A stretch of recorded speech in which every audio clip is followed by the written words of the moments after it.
Today we will discuss how to program 8259 Programmable Interrupt Controller. This IC can be programmed by writing appropriate bytes into its 7 internal registers. 4 are the initialization command words registers. These are also known as ICWs. ICWs 0 to 3 and operational command words registers OCW. ICW commands are used to load the internal control registers of 8259. Operational commands permit 8085 or 8086 to initiate variations in the basic operating modes defined by ICWs. That means with different OCWs we can change the operation of this IC. The ICWs and OCW commands can be issued to 8259 using out command or move instruction.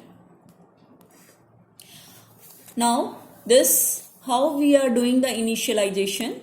In this initialization process, ICW1 and ICW2 both are compulsory. We have to give these ICWs to 8259 for initialization, but ICW3 and 4 both are not compulsory. These are optional.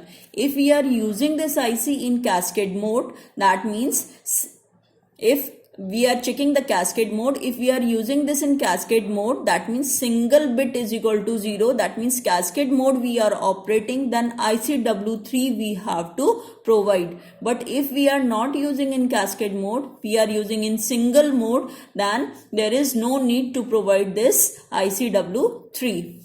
Then this ICW4 is optional, whether we are checking this ICW4 is needed or not. If IC4 bit in ICW1 is 0, then there is no need to provide this ICW4. If this IC4 bit is 1, then we have to give this ICW4. Now after this initialization process, this device is ready to accept the interrupt request. Now we are having the different initialization command words. First one is ICW1. In this, if A0 is equal to 0 and D4 equals to 1, both combination A0 equals to 0 and D4 equals to 1, then it is representing this is ICW1. In this, D0 bit is representing IC4 as we have discussed in the previous slide. If this bit is 1, then ICW4 is needed. If this is 0, then ICW4 is not needed. D1 bit is representing we are using in cascade mode or single mode. If this bit is 1, then we are using in single mode. If this bit is 0, then we are using in it cascade mode. ADI, D2 is representing address interval. When we are using the call instruction, then this is a triple byte instruction. For providing the ISR address, we are giving this call instruction. If this bit is 1, that means D2 bit is 1, then interval of 4 is used. And if this bit is 0, then interval of 8 is used. Then this next bit D3 is representing LT. This is level triggered mode. If this bit is 1, then we are using it in level triggered mode. If this bit is 0, then edge triggered mode is used. Then A5 to A7 bits are representing the interrupt vector address. Now this is representing the ICW2. If A0 is equal to 1, then this combination is used for this ICW2. It is representing this is ICW2. In this D7 to D0 bits are representing the A15 to A8 of address interrupt vector address. That means rest of the bits A8 to A15 are represented by the ICW2 of the interrupt vector address. Then next is ICW3. This is not compulsory. This is optional. If we are using in cascade mode, then it has to be provided. This is different for the master mode as well as for the slave mode. If we are defining it for master mode, then A0 bit is 1, then this is representing D0 to D7 bit is representing the slave status. S0, if this bit is 0 or 1, if this bit is 0, that means slave is not connected on this level. If this bit is 1, that means slave is connected. If 1, then interrupt request input, interrupt request level has a slave. If this is 0, then it doesn't have a slave.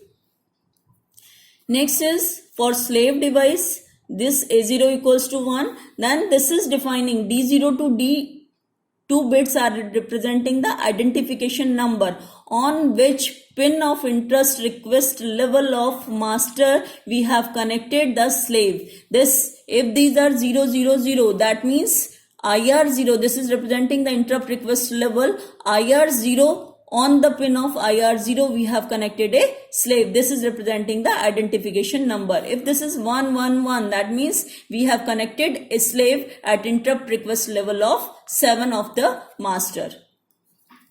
Then next is ICW4, initialization command word 4. In this A0 bit is 1. This D7, D6, D5 are 0, 0, 0. Then this D0, this is representing the microprocessor mode. If this is 1, that means 8086 or 8088 we are using. If this is 0, then 8085 microprocessor we are using.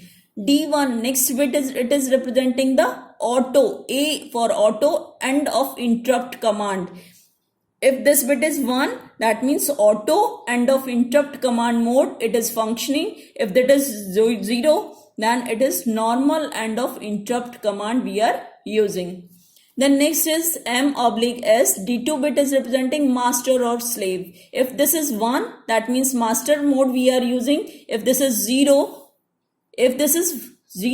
then slave mode we are using. Next is D3 is buffered. Buffered, that means we are using, whether we are using the buffered mode or not. If this bit is 0, that means non-buffered mode we are using. If this bit is 1, that means buffered mode we are using. Next is D4 bit is representing SFNM. SFNM, that is special fully nested mode. This is the operation of mode operation. If this is 1, that means special fully nested mode we are operating. If this bit is 0, that means there is no need or there is no operation of special fully nested mode.